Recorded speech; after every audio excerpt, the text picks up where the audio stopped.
My wife, Sarah, had moved into her mother's place to care for her, so I decided to surprise her and went there with our 7-year-old son, Lucas. The front door was slightly open. My son peeked in, then tugged my sleeve. "Dad, look quietly." I had driven 30 minutes on a Saturday morning with Lucas beside me, carrying a cardboard box filled with exactly 12 Krispy Kreme donuts. My intentions were simple, supportive, loving, and slightly naive. Sarah had been gone for 6 weeks, taking care of Linda, my mother-in-law, who was allegedly suffering from stage 4 pancreatic cancer. I wanted to show them we were still a family, still a team, even as I carried the bulk of our domestic life alone. But as I leaned down, peering through the slight crack in the frame, no more than 1 inch wide, the scene inside destroyed my simple, comfortable reality. Lucas's hand tightened around mine, his small fingers instinctively mirroring the sudden, ice-cold shock I felt. The living room was visible, draped in the expected trappings of terminal illness: soft blankets, pharmaceutical bottles arranged like props on the coffee table, a high-tech medical oxygen concentrator I had helped pay for sitting unused in the corner. But the figure on the couch was completely wrong. Linda, the supposed patient, was not frail. She sat upright in a silk bathrobe, her hair freshly styled, a glass of red wine balanced perfectly in her hand. She looked healthier than I did. She was scrolling through her phone, and then I heard it, the sound that made my stomach drop harder than any scream could have: laughter. It was a light, genuine, joyful sound, completely inconsistent with a dying woman. Sarah stood nearby, holding her iPhone, acting as a director. "Okay, Mom. One more photo. This one's for the midday update. Looks sad. Like you're really struggling." Linda rolled her eyes playfully, then expertly contorted her features into a mask of weak, suffering exhaustion. I watched the performance. It was Oscar-worthy. As Sarah snapped the picture, "I am a software engineer. I deal in logic and binary truths." This was not a truth I could process. This was a stage production, and my brain started clicking, cataloging the facts instantly. "Perfect." Sarah grinned. "That's going straight to the GoFundMe. Should get us another few thousand by tonight." My blood went ice cold. GoFundMe. Lucas tugged my sleeve again, his whisper confused. "Dad, what's GoFundMe?" I couldn't answer him. I was stuck on the word thousands. Linda took a theatrical sip of wine and laughed again. "I told you this would work. Your father never believed in creative income. Dad was boring." Sarah snorted, scrolling through the donation page on her phone. "This is easy money. And Benjamin just keeps sending more whenever I ask." Hearing my own name, Benjamin, spoken with such casual contempt, was the point of no return. Sarah's tone, the way she said it, stripped me bare. I wasn't her supportive husband or the father of her child. I was a joke, a mark, a fool to be exploited. My worst fear, the shame of being utterly duped, was confirmed in that single, cruel sentence.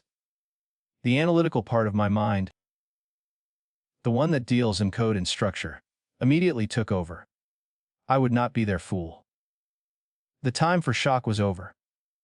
The time for accounting had begun. I pulled Lucas back from the door, my hands trembling, but my voice flat. "Is Grandma okay?" Lucas asked again, his eyes wide with confusion. "She's fine, buddy," I whispered, stepping back toward the truck, my decision already made. "Too fine." I placed the box of donuts, still warm, on the passenger seat floor, and got behind the wheel. The laughter, Sarah's contemptuous laughter, was the only thing I could hear. It was the sound of a 9-year marriage collapsing into dust. I did not confront them. I drove away, clutching the steering wheel. My heart replaced by a block of ice, cold resolve. The betrayal was not just a lie, it was a criminal conspiracy. And I had just been confirmed as their easiest victim. I drove back home in a silence heavier than any argument. Lucas staring out the window, occasionally asking simple, confused questions I couldn't answer. The shock of the open door gave way to a cold, frightening clarity. I had been living a lie for 6 weeks, and I had been called a fool to my face. After tucking Lucas into bed, I sat in my home office. The analytical part of my brain, the software engineer who codes systems and finds bugs, taking over completely. I needed to systematically recall the small, unsettling inconsistencies that I had intentionally ignored in the name of being the supportive husband.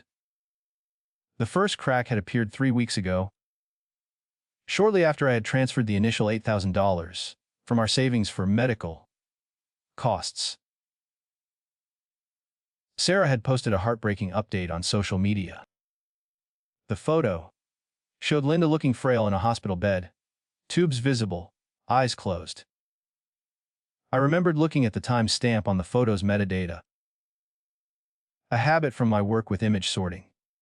It was taken at 7:13 post-meridian.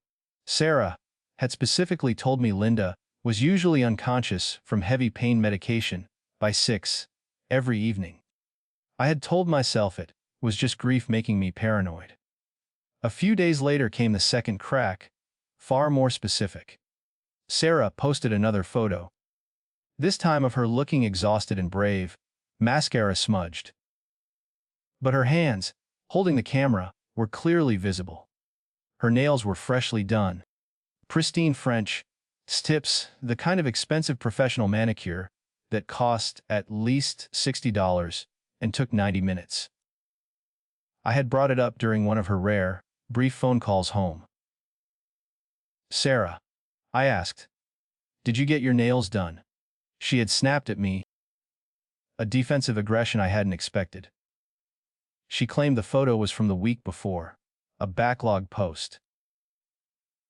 She scolded me for thinking of her vanity when she was busy keeping her mother alive. The guilt had hit me immediately, and I apologized.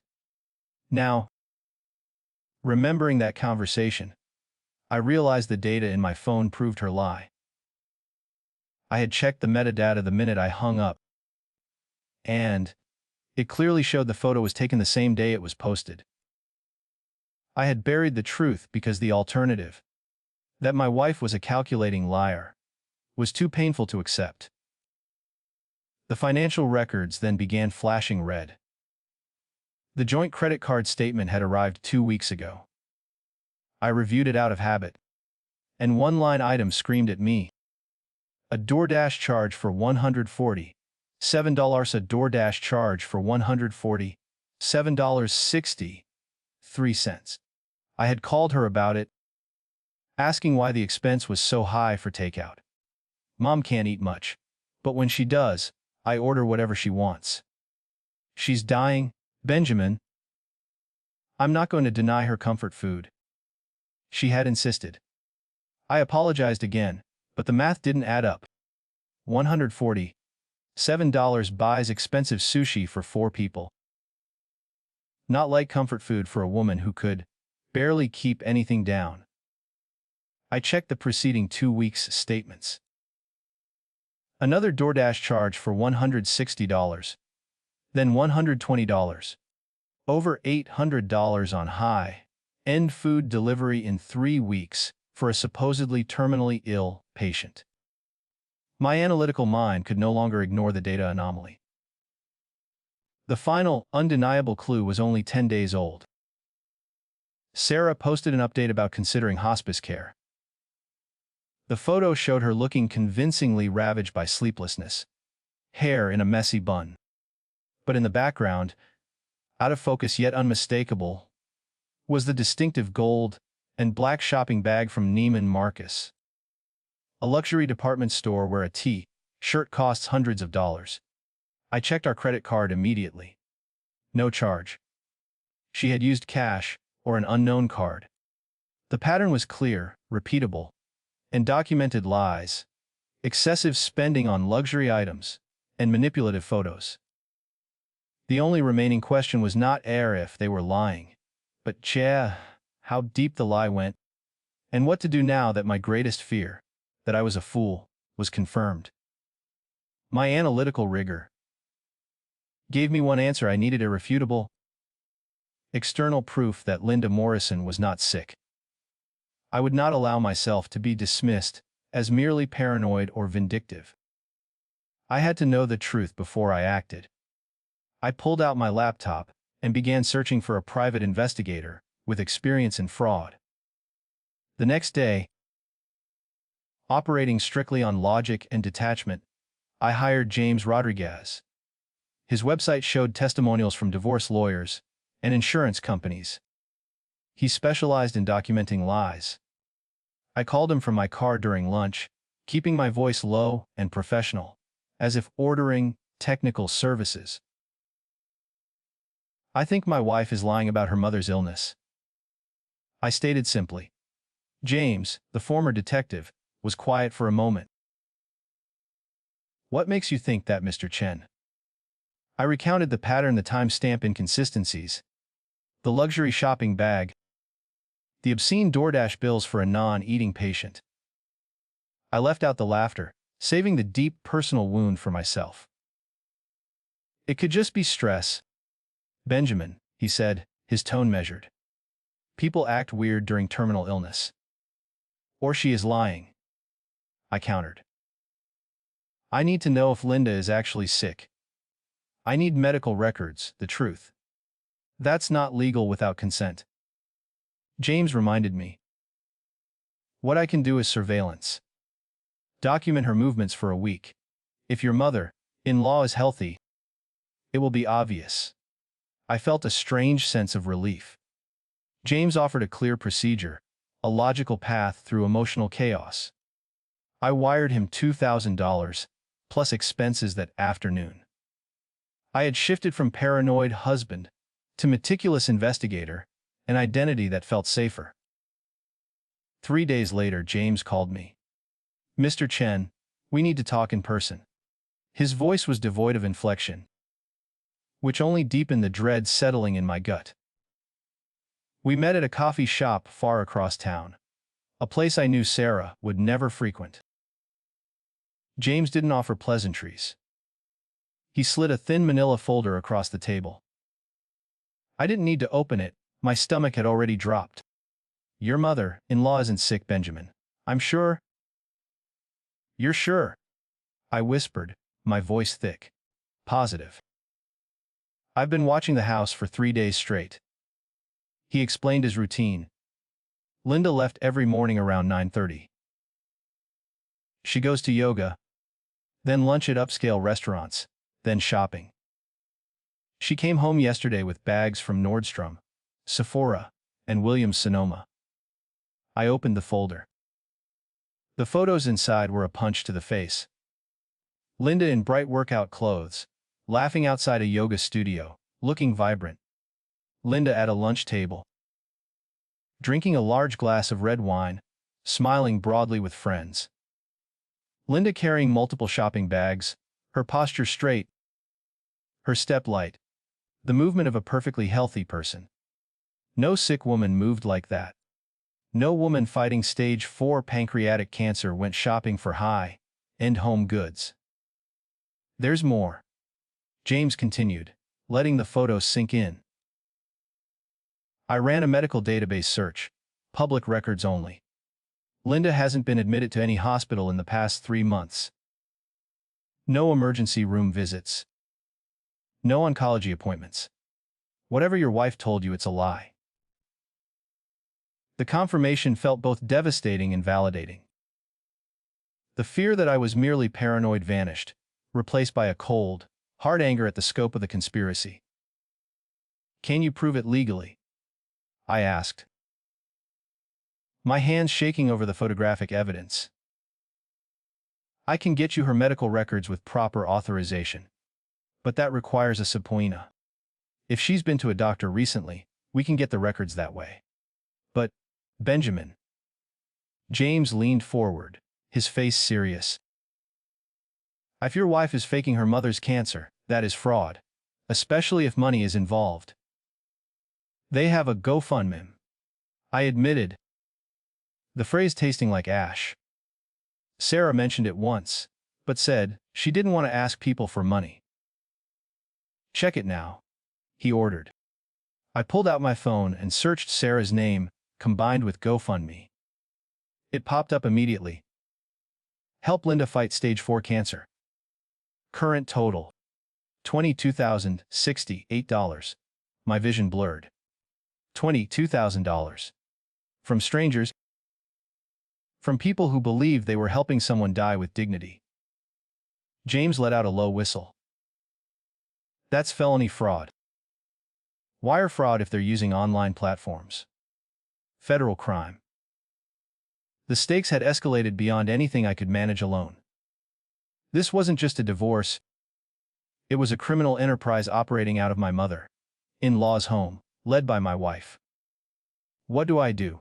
I ask, feeling the weight of the federal charge. You document everything, James stated firmly. Get the medical proof Linda's healthy. Report it to GoFundMe and law enforcement. And Benjamin, you need to get a divorce lawyer today.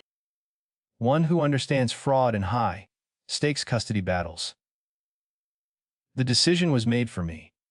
The investigative stage was over, the legal battle had just begun. Slept, with the private investigator's photos burning in my mind and the specter of federal charges looming, I knew surveillance was not enough. I needed medical proof, an official document that would shut down Sarah's lies in court. I contacted Dr. Patricia Vance, Linda's primary care physician, whose information I had seen on old insurance paperwork. I called her office the next morning, using the calm, measured tone of a concerned relative, though my heart was pounding against my ribs. I am Benjamin Chen, Linda Morrison's son-in-law, I began.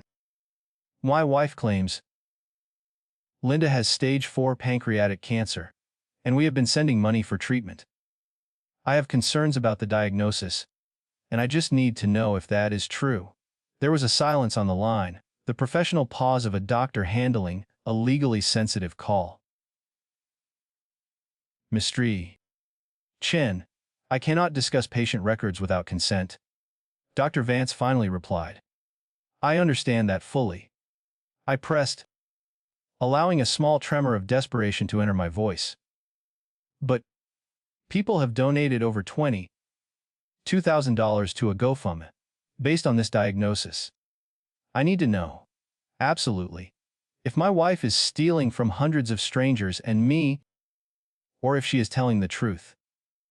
The silence that followed was shorter, sharper, and colder. When she spoke again, her voice had dropped its guarded formality. Mr. Chen, Linda does not have cancer. She came in for a routine checkup 6 weeks ago. Perfectly healthy. Blood work was normal. We did not even order imaging. My throat tightened. The definitive confirmation I had sought, the piece of data that would resolve the entire mystery, landed like a physical blow. The investigation was over. The crime was real. You are completely certain? I managed to ask. I am certain, she stated. She is my patient. I would know. This is illegal if money is involved. I immediately shifted the conversation to the next tactical move. I know it is illegal. I need this put in writing. Can you provide a notarized statement that she is in good health? Not without a subpoena or Ms. Morrison's direct consent. Contact a lawyer, Dr. Vance advised. Have them subpoena my records. I will cooperate fully. The moment I hung up, I felt a deep, chilling sense of clarity. I wasn't fighting my wife. I was fighting 2 criminals. That the emotional pain of betrayal momentarily took a back seat to the logistics of dismantling a serious federal crime. I hired Alexander Martinez that same afternoon. Martinez and Associates. Family law. 22 years practicing in Texas. With a reputation for handling fraud and high-asset divorces. I laid out the entire case, the surveillance photos, the bank transfers, the GoFundMe total, and the verbal confirmation from the primary care physician. Martinez's expression hardened as he listened.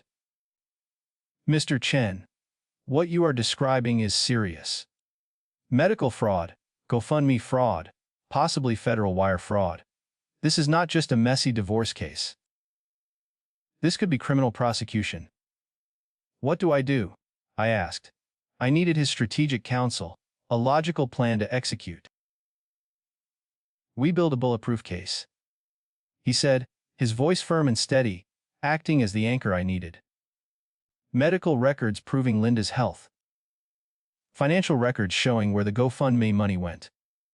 Screenshots of every post, every lie. We document everything.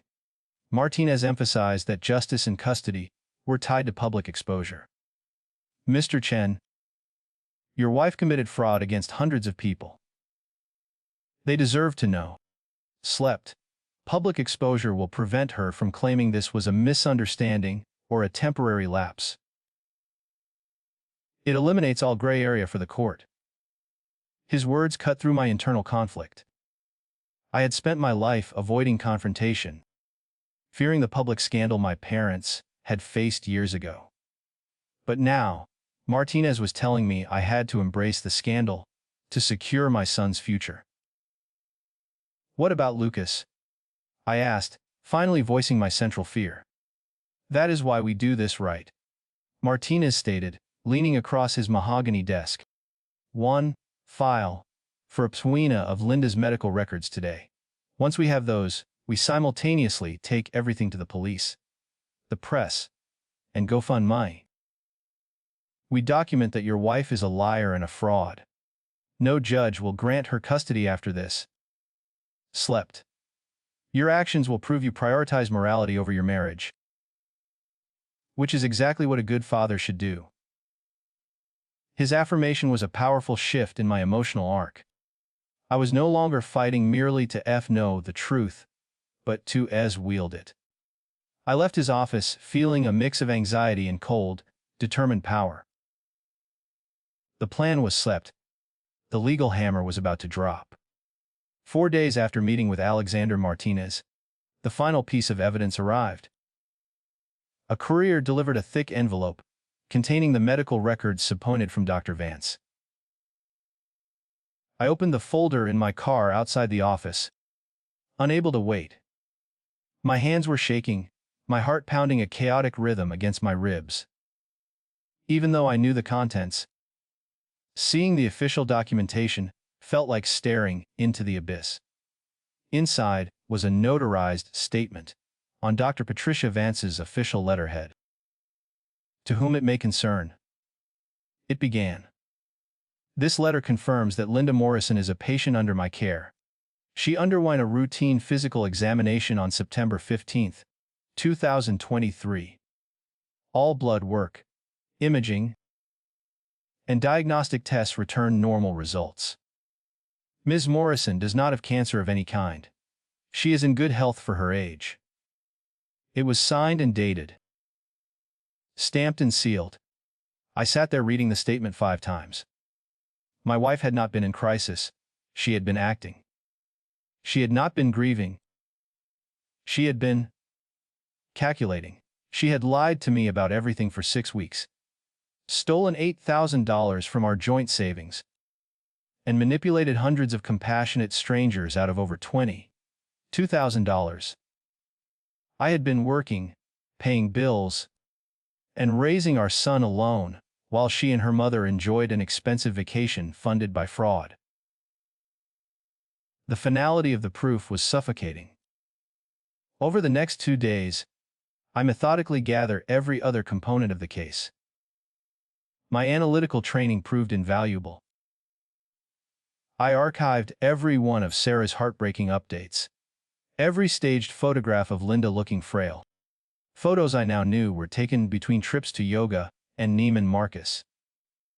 I compiled the financial records. The bank statement showing the $8,000 transfer.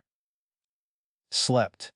The credit card receipts detailing the hundreds of dollars spent on unnecessary DoorDash orders and spa treatments. I printed out James Rodriguez's surveillance photos of Linda laughing and shopping, starkly contrasting the images. Sarah used to solicit donations. Alexander Martinez compiled all of this into a single, dense legal brief. This is the strongest fraud case I've seen in 5 years, he told me when I dropped off the final disc of evidence. The district attorney will have no problem prosecuting. This is not ambiguous. When do we move? I asked. My patience had run out.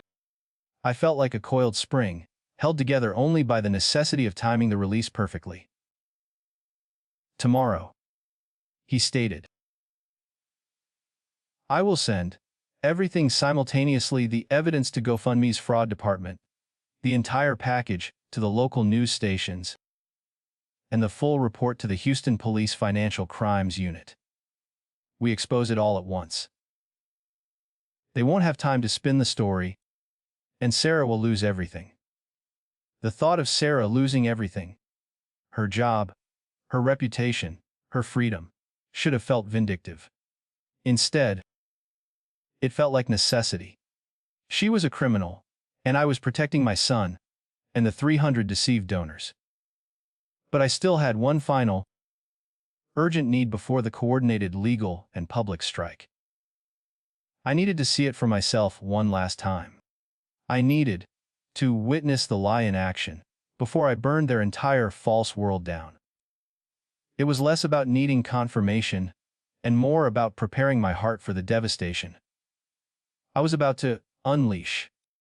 I needed to ensure that the rage was justified, that the ice in my veins was cold enough for the confrontation to come. I had to go back to the source of the betrayal, ready to move from passive victim to executioner. My internal conflict was resolving. I was choosing to embrace the brutal truth.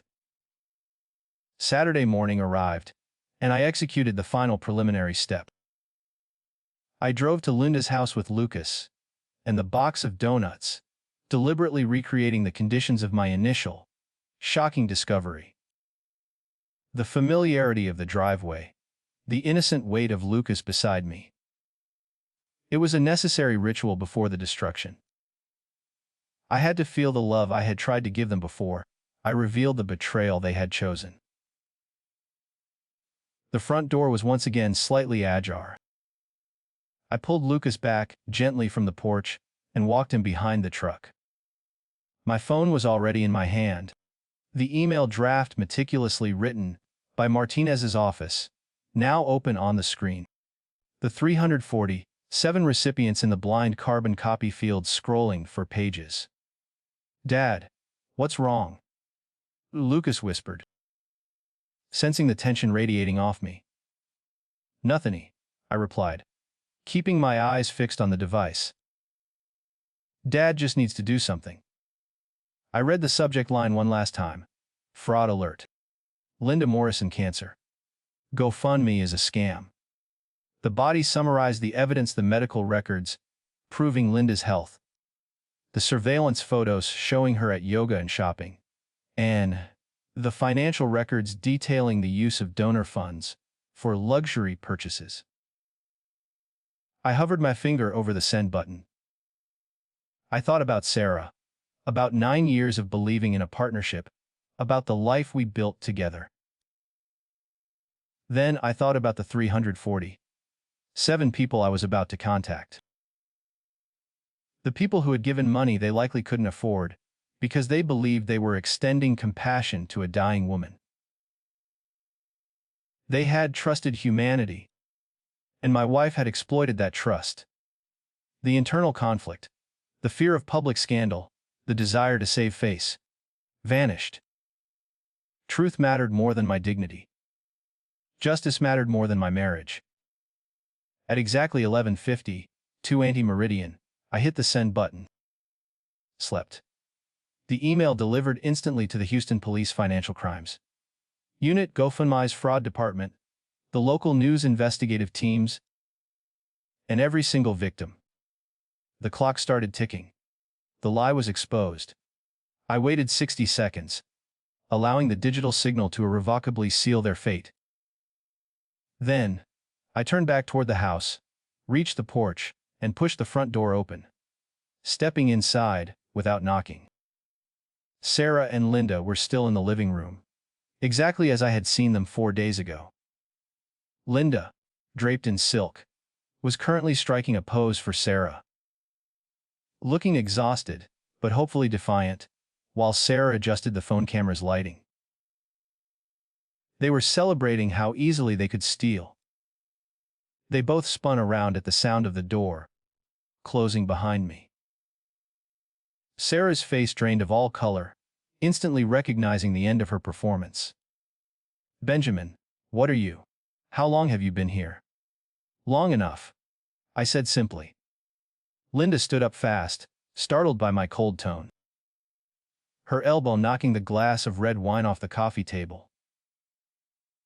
It shattered on the expensive hardwood floor, the crimson liquid spreading across the rug, staining it like spreading blood. "Benjamin, this isn't what it looks like," Linda stammered, abandoning her pose. "Really?" I asked. "Because it looks exactly like you're faking terminal cancer to commit federal wire fraud." Sarah's phone slipped from her hand, hitting the hardwood with a crack that mirrored the sound of her world breaking. "Benjamin, I can explain," she pleaded, her composure completely gone. "Explain to who?" I countered. "The police. GoFundMe. The 300 people you stole from." Her voice climbed to a panicked, desperate shrill. "We didn't steal!" People gave willingly, based on lies. That's called fraud. Linda's face, moments ago pale with shock, flushed red with rage. "You had no right to spy on us. You vindictive piece of. You had no right to steal from people who trusted you." I cut her off. Sarah stepped toward me, hands out. Desperation etched into her features. "Benjamin, please, we can fix this. I'll return the money. I'll delete the posts. No one has to know." "Too late," I said, meeting her eyes. "They already know." Her eyes went wide, the realization hitting her like a physical blow. "What did you do?" I allowed myself one moment of absolute truth. "I sent the evidence.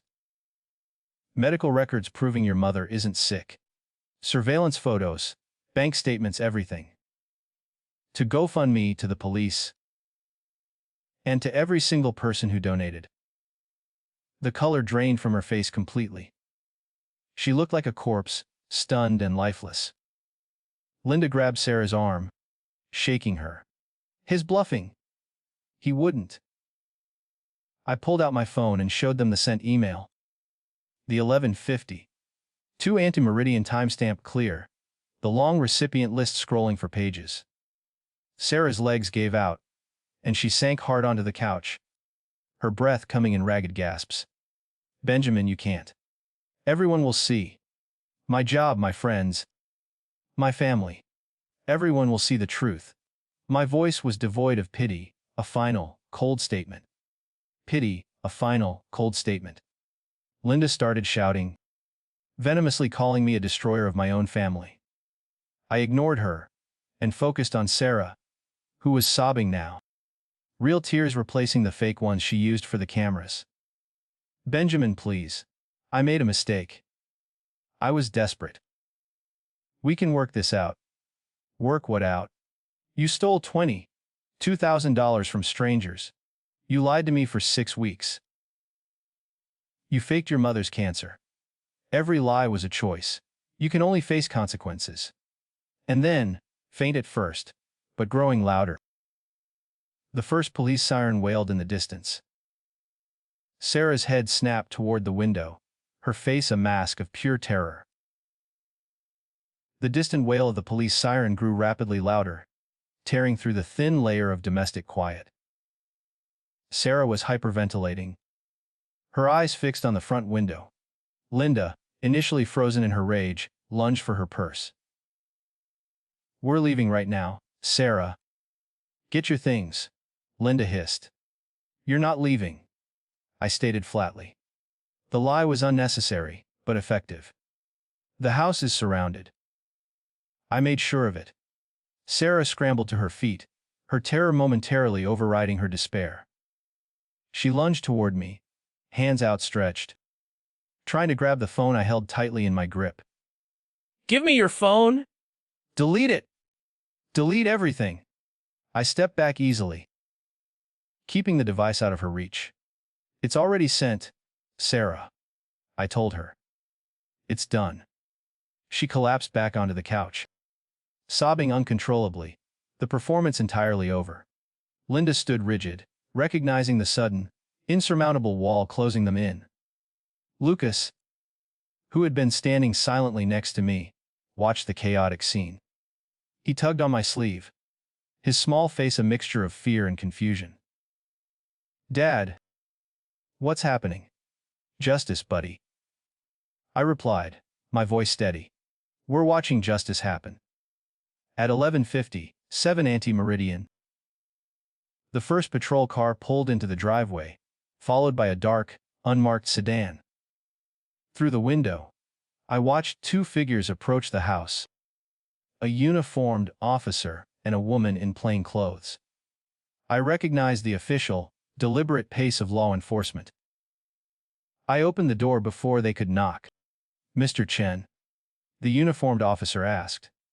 "That's me," I confirmed, stepping aside. "These are the suspects: Sarah Chen, my wife, and Linda Morrison, her mother." Detective Rachel Foster, from the Financial Crimes Division, stepped inside, her notebook already open. The air immediately thickened with the weight of her professionalism. "Mrs. Chen, Ms. Morrison, I'm Detective Foster. We've received overwhelming evidence of fraud related to a GoFundMe campaign." Sarah could only manage weak, broken sobs. Linda remained defiant, crossing her arms. "This is a misunderstanding, ma'am." Linda tried to interject, her voice cracking. "We have medical records."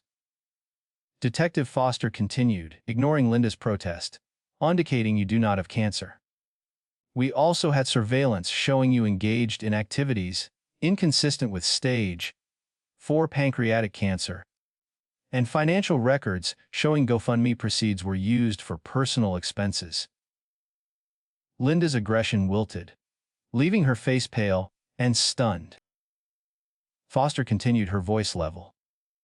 "You are both under investigation for wire fraud, theft by deception, and charitable fraud. These are serious charges. We need you both to come down to the station for questioning."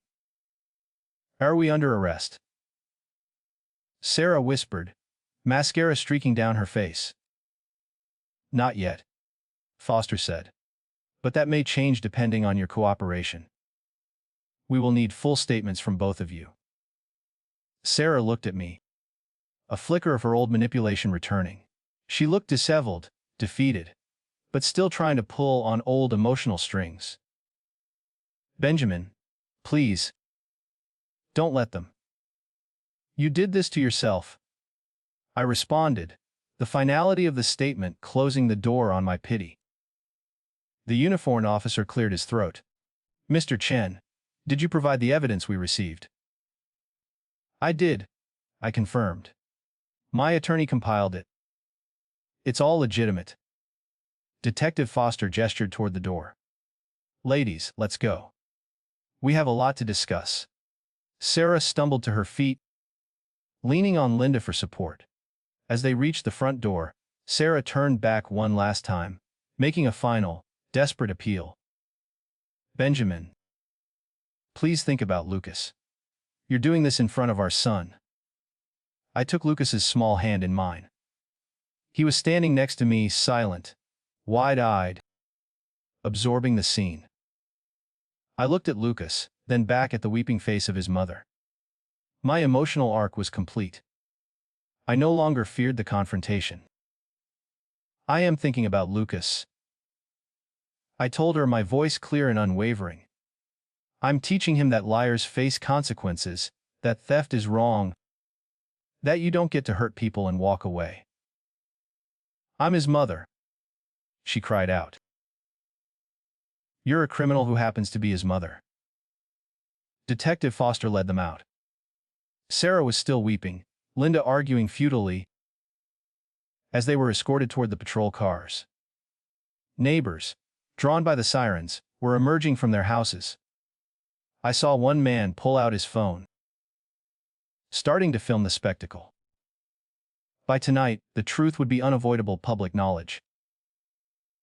The shame I once feared for myself was now the inescapable consequence of Sarah's greed. The police cars had barely left the driveway when I took Lucas to my brother's house, needing a safe harbor from the impending media storm. We watched the local news broadcast together that evening. At 6:07 post-meridian, the segment ran. The anchor's face was grim as she introduced the story, a local GoFundMe campaign, exposed as a massive fraud. They cut to Sarah's old Facebook photos, showing Linda looking frail, juxtaposed with the surveillance footage James had taken, Linda leaving a yoga studio, Linda drinking wine at lunch, Linda shopping. Medical records, the anchor confirmed, proved Linda Morrison was in good health. GoFundMe had frozen the campaign, and Detective Foster confirmed the charges were serious wire fraud and charitable fraud. If convicted, both women faced decades in prison. My brother muted the television. "You okay?" he asked. "Yeah," I replied. "It was brutal. It needed to be." Lucas crawled into my lap. "Dad, is Mom going to jail?" "Probably, buddy," I told him honestly. "For how long? I don't know. That's up to the judge. But she made bad choices, and choices have consequences." He thought about that, his small brow furrowed. "Will I still see her?" "If you want to," I promised him. "But we don't have to decide that now." The fallout was immediate and total. By Sunday morning, the story was national news. Sarah's Facebook posts had been shared thousands of times, the comments section a battlefield of fury and disgust from the victims. Sarah's employer, a mid-sized marketing firm, released a statement terminating her employment immediately.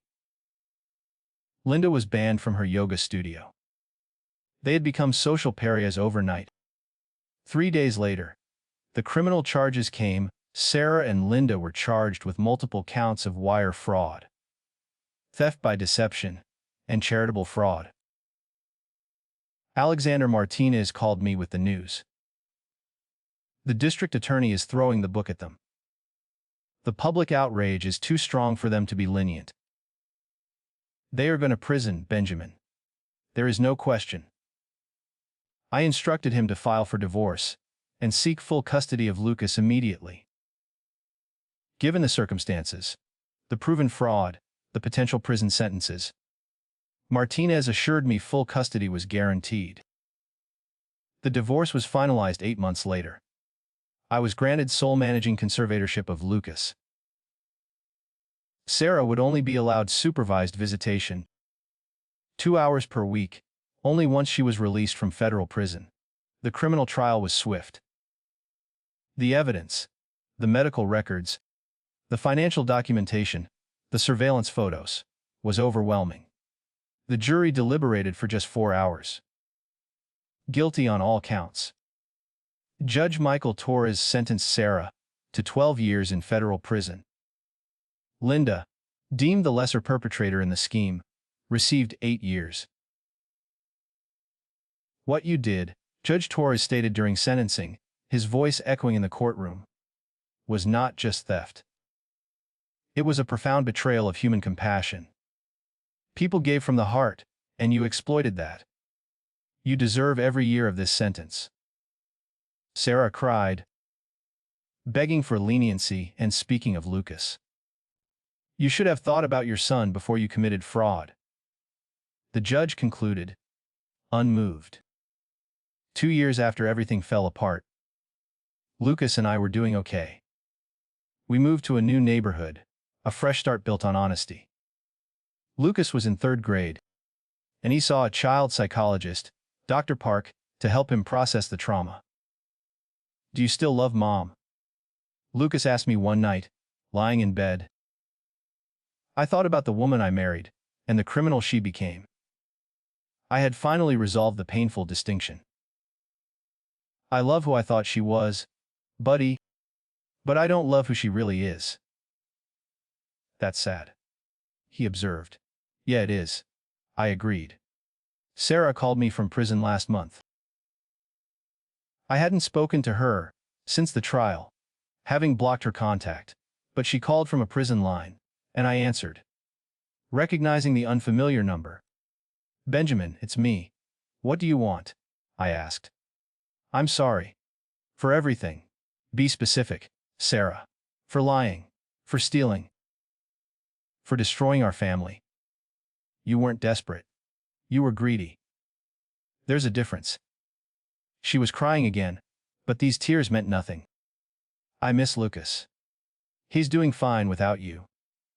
I stated, unwilling to cushion the truth. That's cruel. It's honest. He sees you twice a week for supervised visits. He's polite. He doesn't ask to see you more. That's your legacy, Sarah. Please. Benjamin, she pleaded. Please, Benjamin. She pleaded. I'm hanging up now. Don't call again. I broke the connection, placing the phone on the dashboard of my car outside Lucas's school, waiting for pickup. I felt nothing. No anger, no sadness, no lingering regret. Just a profound, hard, one peace. My arc was complete. I was no longer the emotionally guarded man who feared confrontation. I was the father who had confronted a lie and chosen the brutal truth, securing his son's future and validating his own moral center. Tautel thous all parts 8,000 words,